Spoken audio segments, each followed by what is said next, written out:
Hey, I'm ZSH Plays. Welcome back to Bellemont Zoo, where today we're going to be building a very special habitat. It's the first habitat that I planned for this zoo. It's one of the best habitats I've ever seen in real life, and it mixes cheetah and black rhino. Let's go!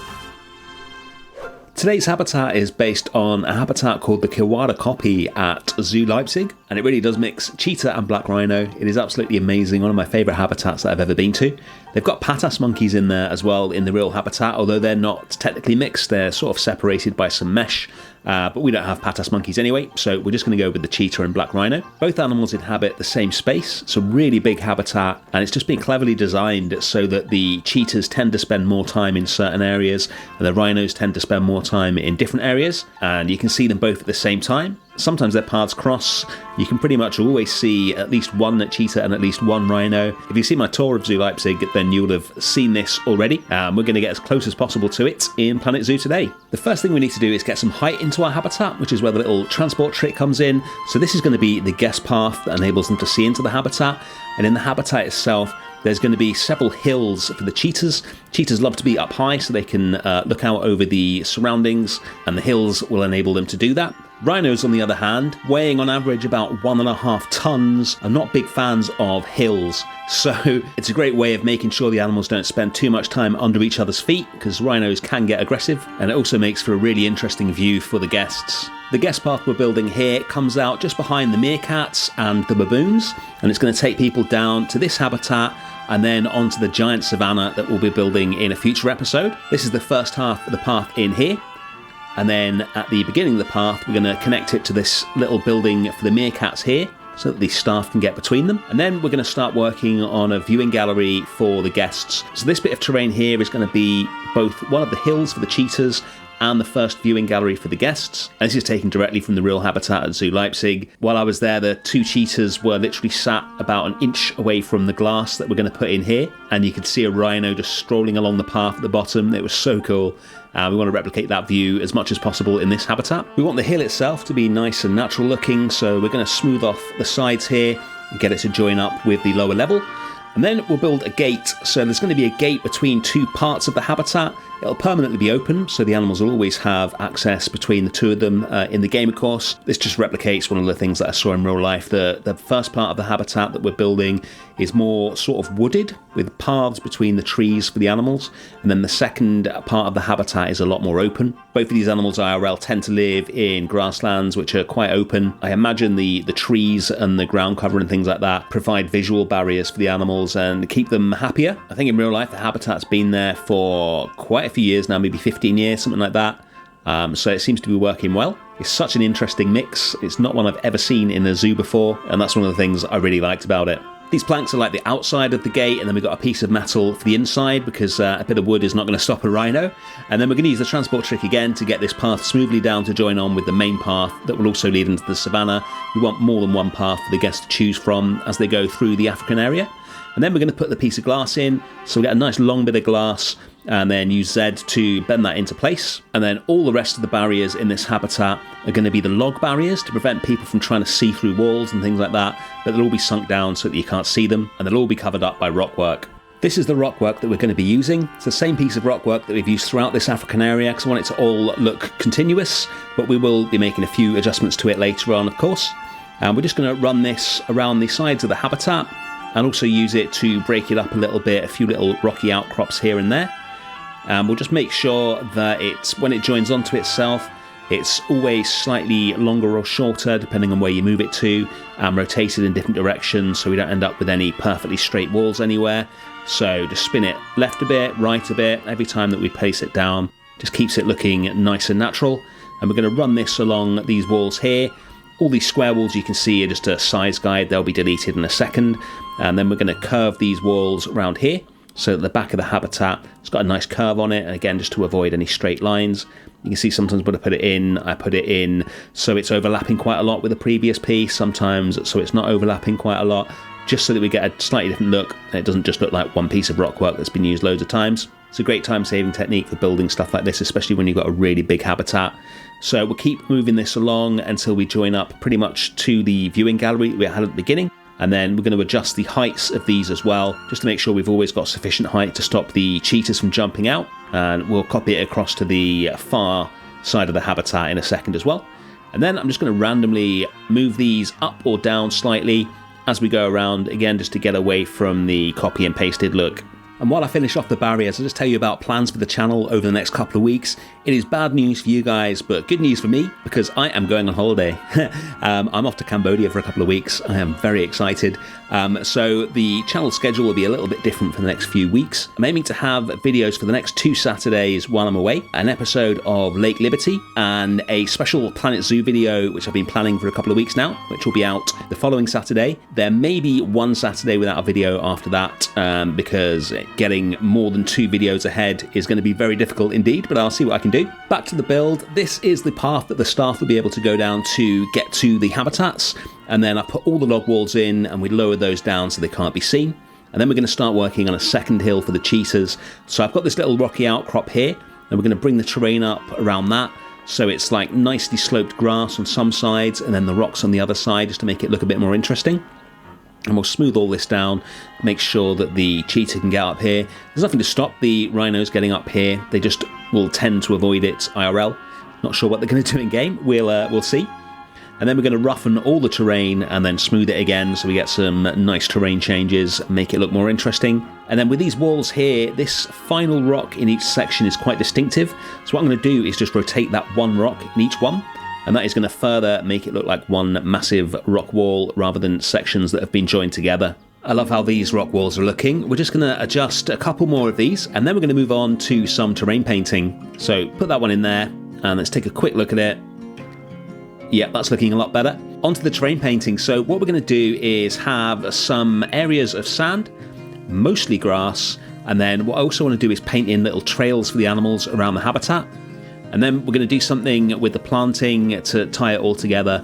So we're drawing in some trails where the animals will walk here with the dirt texture. We'll have one going along here, and then we'll have another one going around this tree that I've put in. Always have the intensity down on about 20% for this, so that you still get some of the grass showing through as well. Makes it look much more realistic. We'll drop one more rock wall in to form the other side of the viewing gallery. And then we're going to jump over to the other side of the zoo to check out our latest new arrival. The Asian elephants had a baby. I don't think I've seen the baby Asian elephants in this game since London Zoo 1985. They're so cute. The animations on them are amazing, with the little wiggles of their trunks and stuff, the way they just sort of wave it around. So the male elephant has gone back into his little section of the habitat. No need for more than one elephant baby at a time, I don't think. Let's get back to the build. What I saw in Leipzig was that half of the habitat was pretty thickly wooded, and then half of the habitat was really open. So we're going to replicate that here. What we're going to do is use the arrangement of forest trees that we originally made for the elephants, which I've been using throughout this zoo. It's really worth making one really nice little bit of forest that looks really natural with all the ground cover and everything, and then you can just keep using that. And then those trails that we made earlier, I want to have the forest actually grow around it so they look realistic. So I'm just going to drop these wall pieces in all the way along the trails so they're really visible, and then we can start copying in that bit of forest all over the habitat. Because of the walls that we've put in, we can really easily see where the trails need to be, where the vegetation needs to not be, and then we can just start moving that around and clearing it away. Makes it nice and easy to do that. I've never thought of doing it this way before, but it really makes it so much easier than trying to get paths in there once you've put all the forest in. I'm definitely going to be doing it like this going forward. So we'll get a couple more of these in, one on the left and then one over on the right by the hill as well. And then we can simply click on those walls and delete them. What we end up with is a forest that's got trails in it already made for the animals to walk through that they'll actually be able to walk through.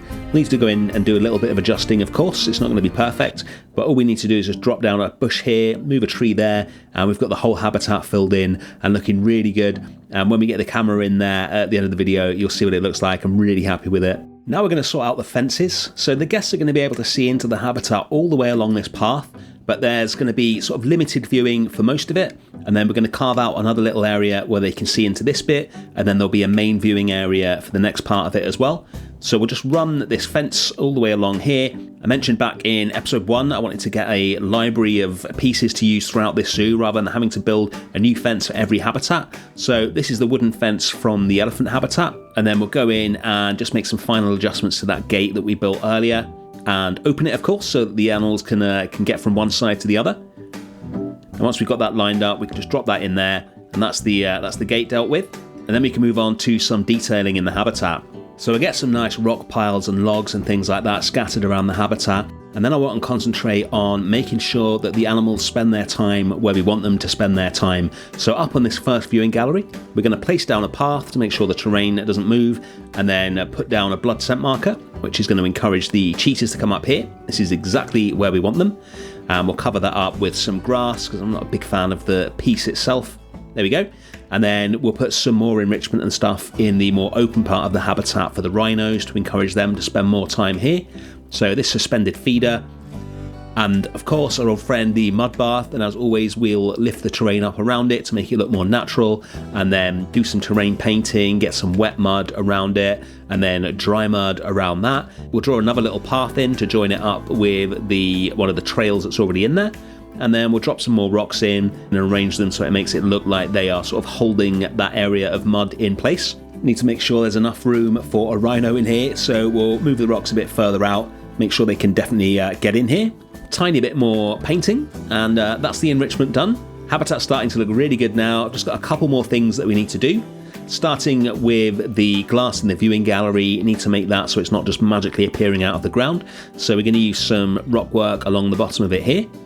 And then we're going to add some birds to the glass to try and stop the birds from flying into it. These are a workshop item. I can't remember who made them, but they are really good. And we'll put some concrete pillars on the side as well to join it more securely into the rocks. We'll quickly jump up into the drone cam, see how we're getting along. This is starting to look really nice. The area you can see between where we're working now and the meerkats on the right hand side, I think that should be big enough to squeeze in an African leopard, so we'll look at that in a future episode. And now let's move on to building some indoor areas for the animals. Again, I want to try and build something really generic that is going to be hidden away at the back. The guests will never see these, so we can use pretty basic breeze block construction, and then we can use these buildings throughout the zoo where we don't particularly need indoor viewing for the animal at that point. We're building this on the grid, which means once we've got this little bit of trim at the bottom here, we can just have this one grid piece and use it to make buildings of any size that we need. So we put it where we want, go into the grid, and then we can just start duplicating this all around. As long as we spin it in the right direction, the only thing we need to do is adjust the roofs, and we've got a decent looking building that will just sit behind habitats. You'll be able to see them in aerial shots. They make the zoo look more realistic, but now we're in sandbox mode. We don't need the animals to actually go inside them. And then we're going to drop in one of the new style of banner signs that we've been using in this zoo, really enjoying using those, and some new habitat boards based on one of Lion's blueprints that I've just modified to take a screen so we can get our own graphics in there. And then it's on to the final part of the build. So I'm going to be trying a new technique with putting grass into the habitats here. I imagine this is probably how everyone does it, and I've just been doing it in a really stupid manner for the past few years. But the way we're going to do it is to make sure that random rotation and align to surface are on, place down 2 pieces of grass, and then put them in the same group. And then we're going to go into the group, and then we just start duplicating that one bit of buffalo grass wherever we like. We don't need to sink it down into the ground or anything, just let the game do that for us. And once we finish covering the habitat, we just select the group, and then we can drop the group down all in one and get more realistic looking grass. So if we put it in there, that's starting to look really good, but I think it could be even lower. So let's just take it down even further, so it's just the tiny little tips of the grass are poking through. How good does that look? That's the habitat done. Let's check it out. Here's one of our cheetahs stalking through one of the trails that we made. And this is the main viewing gallery. Awesome seeing them both up here. You can just see a rhino away in the background as well. This is exactly what I saw at Leipzig. It is so much fun to see it in Planet Zoo. The cheetah models in this game take a lot of flack, but I've got to say I really like them. I think they're really effective. I think they're beautiful. I love the way you can see the rhino's head just poking out through the door there as well. I also love the way you can just about see some of the houses in the city peeking through the background as well. Here's the rhinos. This is the first time we've ever seen the black rhino on this channel, I believe. Never built for them before. They're actually quite a distinct model from the white rhino, which is interesting. We'll head up to the viewing gallery on this side of the habitat to see what the view's like from there. And then we'll take a fly through of the whole habitat. Here we go. I've been playing a lot of Planet Coaster 2 lately, as you'll probably noticed on the channel, and the lack of a cinematic camera in that game is such a loss. I love making shots like this. This is my favourite way to view a habitat. And there we go. That is where we started today, and this is where we are now. We are really filling in that Africa section. The next episode of Bellemont Zoo will be a few weeks away, I'm afraid, due to my holiday, but I have something very exciting planned for the next episode. Thank you so much for watching. Thanks to all of you who have joined the Explorers Club, and I will see you soon for some more Planet Zoo. Bye.